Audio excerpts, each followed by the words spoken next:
အခုကျွန်တော်တင်ဆက်ပေးတဲ့တည်င်းလေးကတော့6ရက်လောက်ဖင်ချခံရခြင်းမှာမဟုတ်ပါဘူး6ရက်လောက်ပျောက်သွားခြင်းမှာပြန်ပေါ်လာတဲ့တည်င်းသမားလေးမောင်ကျော်နုရဲ့တည်င်းပဲဖြစ်ပါတယ်နော်နေ့စဉ်နေ့တိုင်းအာဒီရောင်းပြီးတော့လိန်လေခဲ့တဲ့မောင်ကျော်နုဟာမှန်တာလေးတစ်ခါပဲထွက်ပြောမိတယ်ခေါ်ပြီးတော့ဖင်ချခံထိလိုက်တာအခုဆိုကွက်တာပဲမဟုတ်ဘူးနဲ့စောင်းဆောင်းဖြစ်နေတယ်နော်မကြည့်ပါဘူးဘာကြောင့်6ရက်လောက်6ညလောက်စလိုက်ပျောက်သွားလဲပေါ့နော်6ညလောက်စလိုက်ပျောက်သွားလဲဆိုပြီးပေါ့နော်အဲ့ဒါလေးပေါ့အဲ့တော့လူရင်းပြောရရင်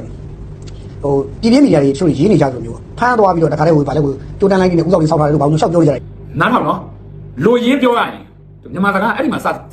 သူ့လူရင်းကဘယ်နေရာကိုပြောမလဲတော့မသိဘူးအဲ့လိုလူရင်းပြောရရင်ဆိုရင်အစရှိလိုက်တာဗီဒီယိုဆုံးတာဆုံးသွားတယ်နားထောင်ကြည့်လိုက်ရှိပဲဘာမှမသိပြောနေကြတာအခုဓာတ်ပုံတွေထွက်နေတယ်ဗာလေ AI ပုံတွေလောက်ထားတာဓာတ်ပုံတွေထွက်နေဖူရောင်လေးပုံစံမျိုးတွေမျိုးခုံးကြီးဖူရောင်တဲ့ပုံစံမျိုးတွေနဲ့လောက်ထားတယ်အဲ့ဒါတွေကပေါက်တဲ့ကြိုက်ရှောက်လို့ကြတယ် AI ရဟာတွေပေါ့နောက်ဆုံးကဆိုလို့ရှိရင် AI ဗီဒီယိုတွေတောင်လုပ်ပြီးတင်ကြတယ် AI ဗီဒီယိုတွေတောင်လုပ်ပြီးတင်ကြတယ်ကျွန်တော်တွေ့ရတယ်မင်းကဘယ်လောက်စောင့်မြင်ကြတယ်ဆိုတာကြည့်ပေါ့ယွန်လာလေကြော်မျိုးမင်းဖမ်းပြီးတော့ထုကန်ထိပ်ပြီးဆိုတာကြားရပြည်သူတွေအာကြော်မျိုးမင်းကွာမိုက်ကွာထုကန်ထိတော့ကောင်းနေမေးလို့ကွာဒီကနေ့မှာညဝရီအနီးတော့တိုက်ပွဲတွေပြင်းထန်နေပါတယ်ဗျမင်းလက်ပံနဲ့ဖလူးကို DKB အင်အား100 BGF အင်အား200နဲ့စစ်တပ်ပေါ်တာဆွဲရတဲ့အတင်းအကျပ်စစ်မှုထမ်းခေါ်ဆောင်လာတဲ့ပစကိုလူငယ်တွေကအင်အား900အင်အား1000နဲ့စစ်ကြောင်းထိုးလာပါတယ်ဘိုဘီအဖွဲ့ဆိုတဲ့ DKB ဘိုဘီအဖွဲ့ကအင်အား100ဘိုမုတ်တုံအဖွဲ့ကအင်အား200လောက်ခေါ်ပြီးအင်အား1000နဲ့ဒိုးစစ်ဆင်လာတယ်လို့ဒေတာရင်းမြစ်တွေကပြောပြကြပါတယ်အားလုံးပဲမင်္ဂလာပါ Top News မြန်မာ Channel ကနေပြီးတော့ကြိုဆိုလိုက်ပါရစေဒီ Channel လေးကမြန်မာပြည်တွင်းဖြစ်ပျက်နေတဲ့အထူးသတင်းများနဲ့တော်လိုင်းသတင်းများကိုတင်ဆက်ပေးနေတဲ့ Channel ဖြစ်တဲ့အတွက်ကြောင့် Like and Subscribe လေးလုပ်ထားပြီးဖို့နဲ့အဆုံးထိကြည့်ရှုအားပေးဖို့ရန်အတွက်ထပ်မံပြီးတော့တောင်းဆိုချင်ပါတယ်အဲ့ဒါမင်းအမြင်မှန်မရသေးဘူးလေကြုံမျိုးမင်းတို့အားပေးတဲ့လူကလက်တဆုပ်စာပဲရှိတယ်မင်းတို့ယွန်းနေတဲ့လူကဘယ်လောက်ရှိတယ်ငါပြောတာမယုံရင်မင်းနဲ့ပတ်သက်တဲ့တင်ထားတဲ့ပို့တွေအောက်မှာလိုက်ကြည့်နော်အဲ့လိုရှိရတယ်မင်းတို့ဘောမတွေစုတဲ့ရက်ွက်မှာတော့မင်းသွားကြည့်မနေနဲ့လေအဲ့ဒါမင်းဘောရဲ့ပဂတိအချိမှန်တော်တော်ဆိုးလာလို့ကျွန်တော်လည်းမထူတော့ဘူးပြောခဲ့တာပါ AI ဗီဒီယိုတင်နေကြတယ်အဲ့တော့ဟိုရှောက်ပြီးရေးတင်ကြတယ်အဲ့ဒီမှာ AI ဗီဒီယိုထဲမှာပါတာသပင်ကိုကြည့်လိုက်ပါကျွန်တော်ကအခုဖုန်းကြီးဝက်ကြီးနဲ့ဖုန်းကြီးဝက်ပြီးထားတဲ့ဖုန်းကြီးဝက်ပြီးထားတဲ့သပင်ကရုံးသပင်တော်တော်ဆိုကရုံးသပင်လူရင်းပြောရရင်နော်အစချီထားတာဗျာလူရင်းပြောရရင်ငါထောင်ပေးသူလူရင်းပြောရရင်ဟိုပုံထဲမှာသပင်ကအရှိသပင်နဲ့ရှိတယ်အဲ့တော့အဲ့တစ်ခုကိုကြည့်လိုက်တာလည်းအဖြေကထွက်နေပါတယ်ဗျာပြီးလို့ရှိရင်ဟို AI ဗီဒီယိုထဲမှာပါတဲ့အတန်ကဟိုကြာလာနေပြောထားတာအတန်ဆိုတော့တောက်ရရောက်ပြီးရောပြီးတော့လောက်ကြတာပေါ့နော်အဲ့လောက်ကြတော့ကျွန်တော်လည်းဘာပြောမှန်းမသိဘူးအဲ့တော့ဟိုအပြင်ကပြောနေကြတဲ့သတင်းတွေအကုန်လုံးခင်ဗျားတို့အခုဆိုရင်ပြည်သူလူထုအနေနဲ့အပြင်မှာရေးချင်တာရေးပြောချင်တာပြောကြတဲ့သတင်းတွေကမှားလားမှန်လားဆိုတာကိုပြည်သူလူထုအနေနဲ့အခုဆိုရင်တင်းတင်းရှားမြင်ရပြီပေါ့ဗျာနော်မှားလားဟာကျွန်တော်မင်းစော်ကားလိုက်လားလို့နော်မင်းကတော့မင်းထုံးစံတိုင်းလိမ့်တာမင်းအခုအပြင်ကိုအခုလိုပြန်ထွက်လာတာအဲ့ဒီရေးနေတဲ့သတင်းတွေကြောက်ဆိုတာလေးကိုမင်းမတွေးဘူးလားဟမ်ဝိုင်းအော်ကြလို့အဲ့လိုမင်းတို့မင်းရဲ့စန့်ကျင်ဘက်မင်းပြောတဲ့ပြည်ပေးပိုင်းအဲ့ဒီဘက်ကလူတွေကတွေ့တယ်မလားမင်းတို့ဘက်ကကောင်တွေကဘလို့လဲကြော်မျိုးမင်းတလောက်ဘောမနေအောင်ခေါ်ထုတယ်ဒီလိုကောင်မျိုးတွေကိုထောက်ခံတင်လားငါတို့ကစပြောပေးတာလေအဲ့တော့မင်းတို့အမိတ်လင်တွေကဟမ်မင်းတို့ဘာလို့လဲမင်းထုရင်းနဲ့မဟုတ်တော့ကွာနော်ရှင်ကြီးကတိတ်မကောင်းဘူးဇော်ဘုံအင်းနဲ့ငါတို့ကကြုံထားပြီငါမင်းဆိုရင်လည်းကြုံထားပြီအခုဒီကြော်မျိုးခွေရဲ့ကြော်မျိုးမင်းကိုမှထပ်ကြုံမယ်ဆိုရင်ငါတို့ကိုထောက်ခံနေတဲ့နှထင်တိမ်ရက်ကောင်တွေကဒါတော့သဘောပေါက်တော့ပြီတောင်းနေစောင်းလဲလုပ်လို့မယ်ခဏနေအောင်ပပလေးတော့အောင်ဒီကောင်ပပလေးတော့အောင်တွေးသွားတာအဲ့မင်းအဲ့ဒါကိုကျေးဇူးမတင်တဲ့ပြင်ဖင်လာပြမင်းကန်ကြီးခိုင်းမယ်ကောင်တိလားမင်းကန်ကြီးခိုင်းမယ်ကြော်မျိုးမင်းအပြင်ထွက်လာတာအဲ့ဒီမင်းအခုပြောနေတဲ့အဲ့ဒီပြည်ပြေးဆိုတဲ့သတင်းတွေနော်ခွန်နေတွေကြောင့်မင်းထွက်လာတာအဲ့လူတွေကစောက်ဖက်မလို့ပဲထားနေမင်းအခုတော့အခုတော့မင်းဘယ်လောက်လောက်လာမင်းတက်တဲ့အောင်ထိုင်မနိုင်ဘူးမှာခေကျွေးတာနေဟုတ်လားမှန်တယ်ဒီလူတွေဘယ်လောက်တောင်ကျွန်တော်တို့ပြည်သူလူထုကိုဘယ်လောက်တောင်ဟိုဒုက္ခပေးတယ်လဲနောက်အစိုးရပြည်သူလူထုကြားမှာတတ်ရှူသွေးခွဲရန်တိုက်ဒါမျိုးတွေလုပ်တယ်လဲဆိုတာငါတို့ဒါအခုဒီပိုင်းဖြစ်တဲ့ကြည့်တွေ့ပြီပေါ့ဗျာနောက်တော့ကျွန်တော်ဘာဖြစ်လို့ဟိုပျောက်သွားလဲလို့မင်းလူရင်းပြောရရင်တော့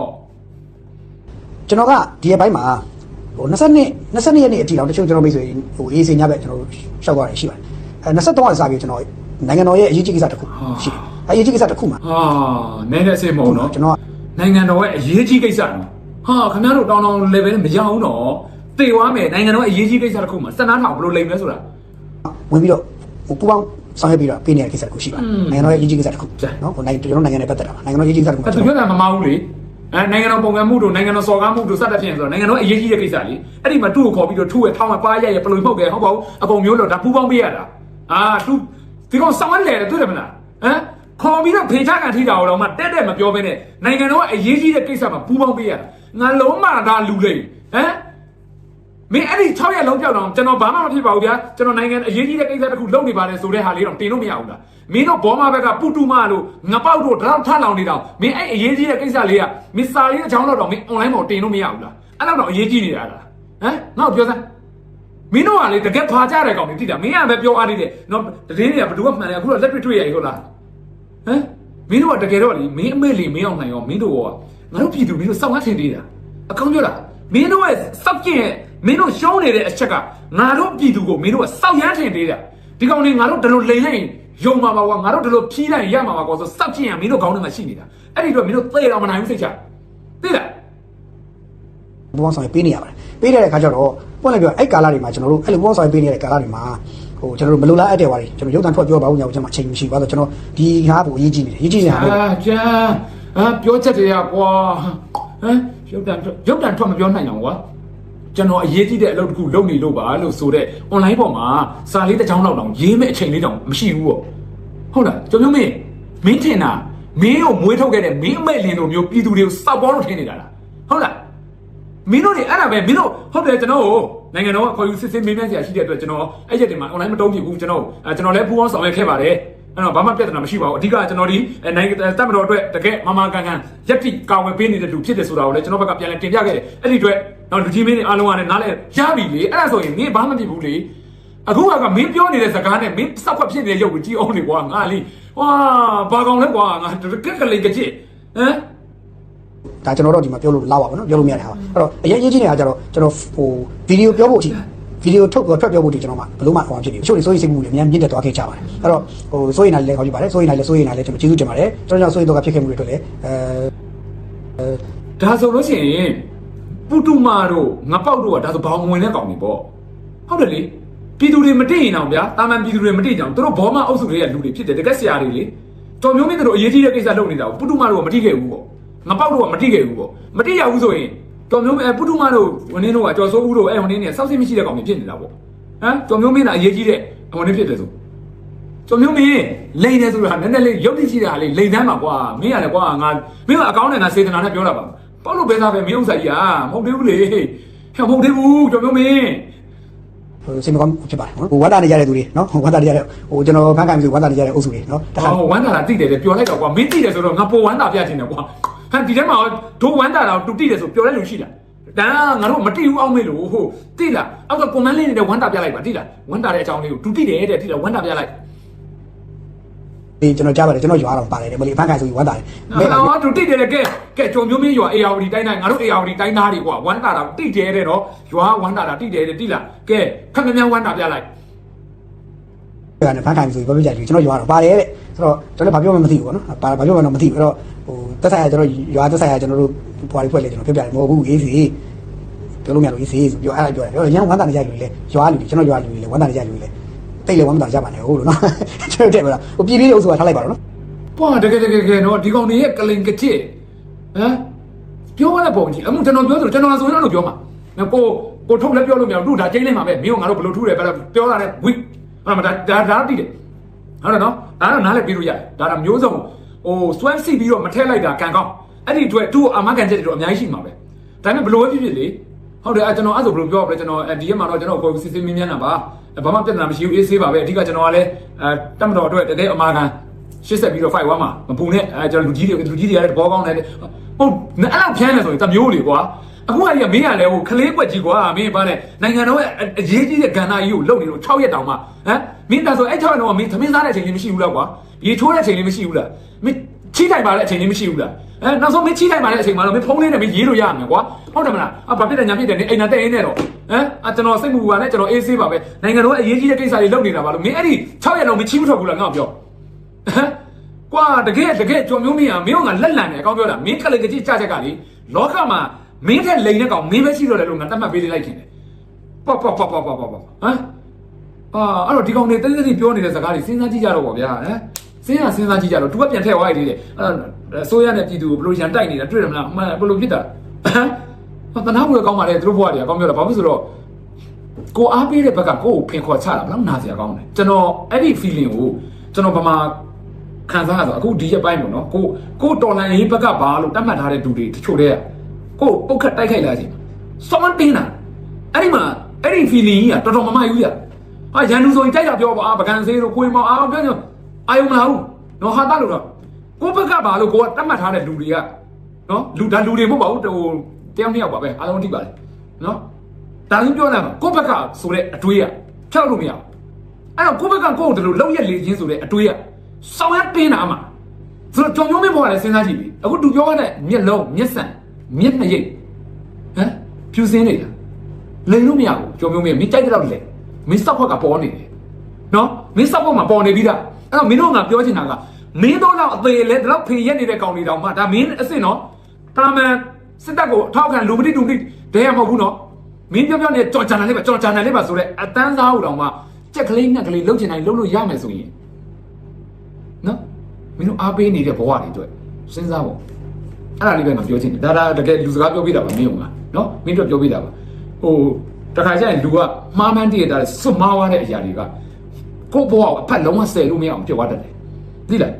တကယ်ကြောင့်မင်းအဲ့တော့မင်းကိုဝမ်းသာနေကြတယ်ဆိုတော့လူဦးရေနဲ့မင်းကိုစိတ်ပူနေတဲ့လူဦးရေပဲအချိုးချင်းရှင်းလိုက်ပါနော်အခုဒီ comment ထဲမှာပဲကြည့်လိုက်ဝမ်းသာနေတဲ့လူဘယ်လောက်ရှိလဲနော်ဒီရုပ်တံလူများတွေယူတင်ကြအောင်ပါပဲအဲ့ဒီယူတင်တဲ့ရုပ်တံတွေအောက်မှာမင်းလိုက်ကြည့်လိုက်အဲ့ဒါပြည်သူရဲ့ဆန္ဒနဲ့အနီးဆက်ဆုံးအဲ့တော့မင်းဘောကိုစေတနာရှိပြီးတော့စိတ်ပူပေးတဲ့လူဦးရေနဲ့မင်းတလို့ဘဝရောက်တာဝမ်းသာအားရဖြစ်တဲ့လူဦးရေဘယ်ဟာများလဲအဲ့ဒါကြည့်အဲ့တော့အဲ့ဒါလေးကိုကြည့်ပြီးတော့မင်းနဲ့ညံ့တဲ့လူမဟုတ်ပါဘူးမင်းနဲ့အုံနောက်ထက်တဲ့လူပါယုံကြည်တယ်နော်အဲ့တော့အဲ့ဒါလေးတွေကိုကြည့်ပြီးတော့မင်းအမြင်မှန်ရပါစေမှန်ကန်တဲ့လုပ်ရမှန်ကန်တဲ့ဆုံးဖြတ်ချက်ဒီကာလမှာမင်းချနိုင်ပါစေလို့ပဲဝန်နေဖြစ်တယ်ကွာဆူတောင်းပေးတယ်ဘာလို့ဆိုတော့မင်းပြောသလိုအဲ့လိုမှမဟုတ်ဘဲနဲ့ကွာမင်းပြောသလိုနိုင်ငံတော်ကတကယ်အထွတ်ထိပ်အရေးကြီးတဲ့အရေးကိုမင်းလုပ်တယ်ဆိုရင်လည်းငါပြောတာမှားမှာပေါ့ကွာဟုတ်တယ်မလားတိတာဘာပဲပြောပေါ့ငါစေတနာထားလို့ပြောပေးတာကြောင်မျိုးမင်းတိတာတနာလို့ပါအဲ့ဒီခံစားချက်ကိုငါကိုယ်တိုင်ခံစားမှုပါတယ်ကိုယ့်ဘက်ကဆိုတဲ့အရာကြီးကကိုယ့်ကိုဒုက္ခပေးလာတဲ့အချိန်ကျရင်စောင်းခံစားရတယ်ဟုတ်တယ်မလားအေးတော့စဉ်းစားကာယတိလားစိတ်မပြတ်နဲ့နော်ဘာအရှုံးမပေးတဲ့ကြိုးစားအဲ့ချီကိုတော့ပါတယ်မပြောတိပဲတိလားမင်းအရှုံးမပေးတဲ့ဘောမာတိလား DKBA ကဗိုလ်ပိကိုအခွင့်အရေးတစ်ခုပေးပါတယ်မင်းလမ်းပြမင်းလူ100ထက်မင်းလက်ပံကိုမင်းအုပ်ချုပ်ခွင့်ပေးမယ်လို့မလုံးပေးတာလားရောက်ဗိုလ်ပိအဖွဲ့ဟာရှေ့နာထုံထုံရင်အားတွေနဲ့မင်းလက်ပံနဲ့ဖလူးရွာ